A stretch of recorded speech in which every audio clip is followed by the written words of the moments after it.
It's unfathomable to even think that that many people were allowed, the gotaways, the 2 million gotaways that were allowed in this country, that we have no idea who they are. The reason this clip stands out is not technically the argument, it's the shift after it's made. You said the Biden administration invited the crisis. I think you're being nice when you use the word invited. I think they intentionally, deliberately, what's my opening statement, willfully created the crisis. And I want to know, why would they do that? Why would an administration deliberately create the chaos we have seen? Upwards of 10 million people coming in the country. These border communities, it's interesting, these border communities, that's been the biggest change in voting Democrat to voting Republican has taken place in those communities because they've felt it firsthand. Right, they see it. Mr. Biggs brought this up. We were in Yuma, Arizona. The cost of the education system, the healthcare system, the public services in those communities, unbelievable. So why would they intentionally? Why would they do this? That's what I've been trying to figure out. Why would an administration say we're going to deliberately create the chaos that 77 million Americans, I think all Americans know, has taken place over the last 4 years? Think about the voting bloc for a second and think about how they look at life in general, okay? They see people across the border who are impoverished, and they say, hold on, we're a rich country. We can take the entire world's population. I think most of it is basically that. And then the people that are actually in office, most of them have already said for many, many years, we need to strengthen our border. But because their voting bloc has shifted ideologies so drastically, they have all now flip-flopped and said, yes, open the border. When you actually look at it and you look at the numbers, it's unfathomable to even think that that many people were allowed, the gotaways, the 2 million gotaways that were allowed in this country, that we have no idea who they are. It's to me, I have no idea why they would allow that to happen. I don't get it either, particularly when you think about what happens to kids on this journey when they come to the country, what happens to women, the terrible things that take. I don't get it. And for them to try to say it was wonderful and it was an improvement, I don't get that either, because nobody believes that. I think earlier the ranking member said there are some who believe it was overwhelmed during the Biden administration. Why was it overwhelmed? Because they just opened everything up. No wall, no way, remain in Mexico.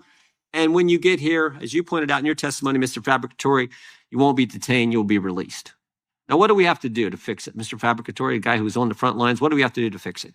Number one, we need to make sure that we're giving the money to, especially enforcement removal operations, to go out and detain, arrest, detain, and remove illegal aliens. That's the bottom line of what we have to do. We have to say, this is a situation that we have. We need to put money toward this so that we can be effective. Once you start repatriating, once you start removing individuals who came here illegally, that's going to send a message. That's going to create an incentive I think in the right way. Because right now all the incentives are the wrong way. Yes. No wall, no wait, and you won't be detained. Everyone comes. So you got to change those incentives. That will start to do that. It absolutely will.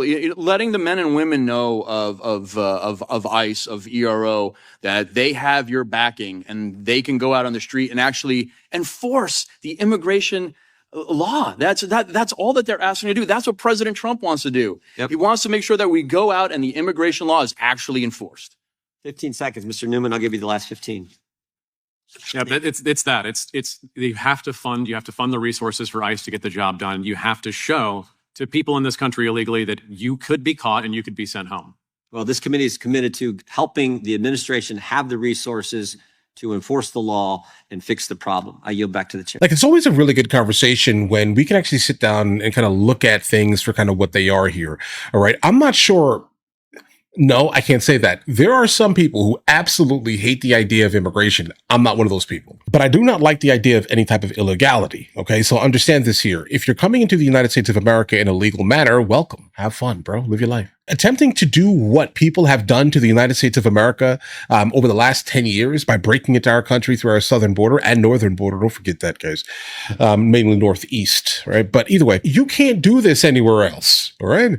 Like, not anywhere that you want to actually be. Understand this here. Break into someone else's country, guys. Why is it that we need to be the ones, all right, with the open borders, but yet everyone is trying to run towards us? This doesn't make any sense, bro. right? There has to be a time where we're like, listen, we're going to protect what our country is, was, etc., and we're just going to have to be a little bit stricter at the border here. And I think that is completely fair. But again, I may be somewhat biased, apparently, and you guys yell at me in the comments all the time about this here. But what type of country is a country without a border?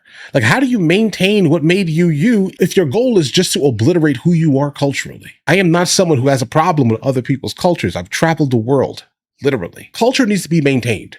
Like, America is America because of our culture, all right? Our shared culture. We all look different, cool, whatever, right? But just understand this here.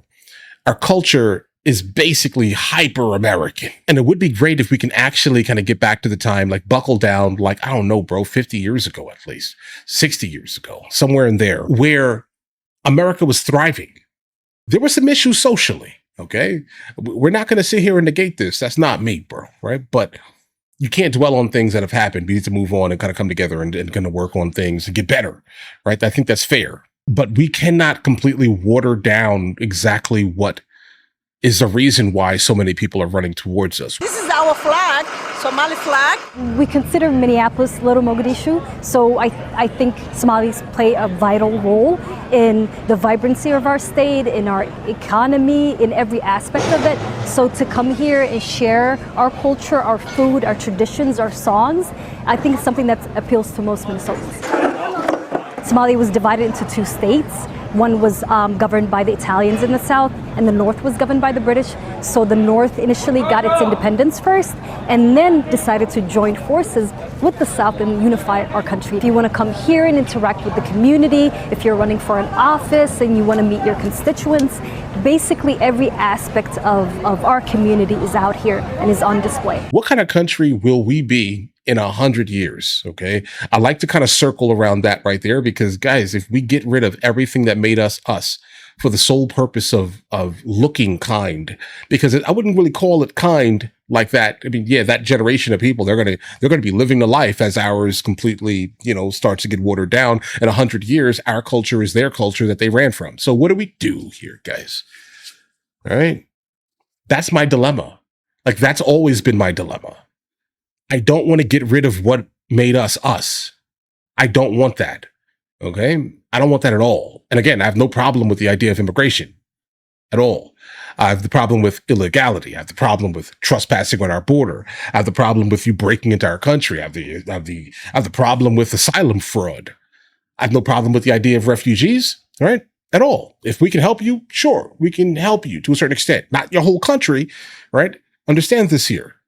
I don't want to take your whole country, because again, if we take your whole country of people, then we end up turning into your country that failed. And I'm not trying to be super callous. I'm saying failed because if it didn't fail, you wouldn't have ran from it. Logic. But guys, I expect a lot of angry comments. Go ahead and start. In the meantime, I'll catch you guys later. Enjoy the rest of your day. If you guys are new here, please like and subscribe. And in the meantime, I'll go ahead and catch you guys later.